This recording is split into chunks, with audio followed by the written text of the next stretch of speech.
रोखठोक, बेधडक आणि अचूक घडामोडींचा वेध घेणारं एकमेव बातमीपत्र आदर्श क्रांती मराठी न्यूज. उपमुख्यमंत्री सुनेत्राताई पवार यांचे केज शहरात जंगी स्वागत. हारुणभाई इनामदार यांनी मोटरसायकल रॅली काढून केले शक्ती प्रदर्शन. केज मतदारसंघाच्या सर्वांगीण विकासासाठी कटिबद्ध सुनेत्राताई पवार. बीड जिल्ह्याच्या दौऱ्यावर असलेल्या महाराष्ट्राच्या उपमुख्यमंत्री तथा बीड जिल्ह्याच्या पालकमंत्री सुनेत्राताई अजितदादा पवार यांनी केज येथे प्रथमच भेट दिली असता केज नगरपंचायतचे गटनेते तथा राष्ट्रवादी अजितदादा पवार पक्षाचे ज्येष्ठ नेते हारुणभाई यांनी आणि नगराध्यक्षा सौ सीताताई बनसोड यांनी त्यांचे समर्थकांनी राज्याच्या उपमुख्यमंत्री तथा बीड जिल्ह्याच्या पालकमंत्री सुनेत्राताई पवार यांचे केज जिल्ह्यातील बीड रोडवरील जीवन शिक्षण विद्यालयाच्या समर शिक्षक कॉलनी येथे जंगी स्वागत करून केज शहरातील ठिकठिकाणी जेसीबीच्या साहाय्याने पुष्पवृष्टी करण्यात आली. तर हारुणभाई इनामदार यांच्या समर्थकांनी जवळपास 175 ते 200 मोटरसायकलची शहरातून भव्य दिव्य अशी रॅली काढून पालकमंत्री सुनीताताई पवार यांचे ज्येष्ठ नेते हारुणभाई, नगराध्यक्षा सौ सीताताई बनसोडे आणि समर्थकांनी जंगी स्वागत केले. त्यानंतर राष्ट्रवादी काँग्रेसचे ज्येष्ठ नेते रमेशराव आडसकर यांच्या निवासस्थानी सदिच्छा भेट दिली. बीड येथून परळी येथे कार्यक्रमासाठी जात असताना ही भेट अचानक ठरली. मात्र पालकमंत्री सुनेत्राताई यांच्या आगमनाची माहिती मिळताच केज शहरातील रमेशराव आणि हारुणभाई यांचे समर्थक, नेते, कार्यकर्ते मोठ्या संख्येनं आडसकर निवासस्थान परिसरात जमा झाले आणि यावेळी रमेशराव आडसकर आणि त्यांच्या कुटुंबियांच्या आणि केज नगरपंचायतच्या आणि केजवासियांच्या वतीनं नगराध्यक्षा सौ सीताताई बनसोड, गटनेते हारुणभाई इनामदार यांनी उपमुख्यमंत्री सुनेत्राताई पवार यांचा सत्कार करण्यात आला.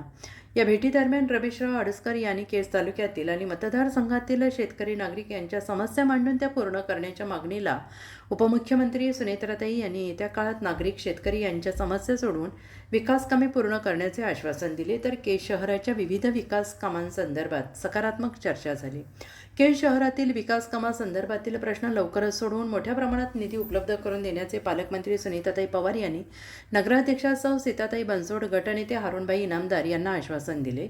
आणि या प्रसंगी गेवराईचे आमदार विजयसिंह पंडित, राष्ट्रवादी काँग्रेसचे बीड जिल्हाध्यक्ष राजेश्वर चव्हाण, अशोकजी डक, दत्ता पाटील, केज कृषी उत्पन्न बाजार समितीचे सभापती अंकुशराव इंगळे, ज्येष्ठ नेते हारुणभाई इनामदार, नगराध्यक्षा सौ सीताताई बनसोड, ऋषिकेश आडसकर, नंदूकाका मोराळे, मुजफ्फर इनामदार सर, केज तालुका अध्यक्ष अमर पाटील, शहर अध्यक्ष तथा नगरसेवक अझरभाई इनामदार, गटनेते राजूभाई इनामदार, नगरसेवक जलालभाई इनामदार, नगरसेविका सौ पद्मिनी अक्का शिंदे, गोविंद ससाने, सूरज घुले, हनुमंत काका मोरे, व्हाईस चेअरमॅन गंगामाऊली सहकारी साखर कारखाना उमरी, युवराज काळे, बाळासाहेब नांदे यांच्यासह शहरातील आजीमाजी नगरसेवक तसेच पक्षाचे पदाधिकारी, कार्यकर्ते आणि हारुणभाई इनामदार यांचे समर्थक, तर तालुक्यातील विविध सरपंच, चेअरमॅन, पदाधिकारी आणि कार्यकर्ते मोठ्या संख्येनं उपस्थित होते.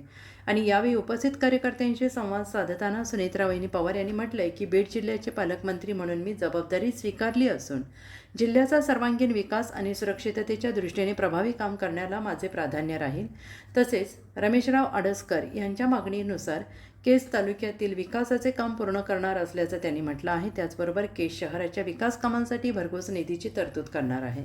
निधीची कमतरता भासू देणार नाही असे पालकमंत्री सुनेत्राताई पवार यांनी आश्वासित केलं आहे. स्वर्गीय अजितदादा पवार यांनी दिलेला शब्द आणि त्यांचे स्वप्न पूर्ण करण्यासाठी मी कटिबद्ध आहे. आपण सगळ्यांनीच मला सहकार्य करावे अशीही त्यांनी साथ घातली.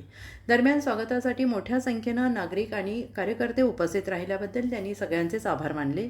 आज वेळेअभावी सगळ्यांशी सविस्तर संवाद साधता आला नाही, त्याबद्दल दिलगिरी व्यक्त करते. लवकरच पुन्हा केजमध्ये येऊन सगळ्यांच्या भेटी घेणार असून नागरिकांच्या समस्या जाणून घेऊन त्या सोडवण्यासाठी प्रयत्न करू असे आश्वासन त्यांनी यावेळेस दिले आहे. आदर्श क्रांती मराठी न्यूज चॅनलला लाईक करा, शेअर करा आणि सबस्क्राईब करा.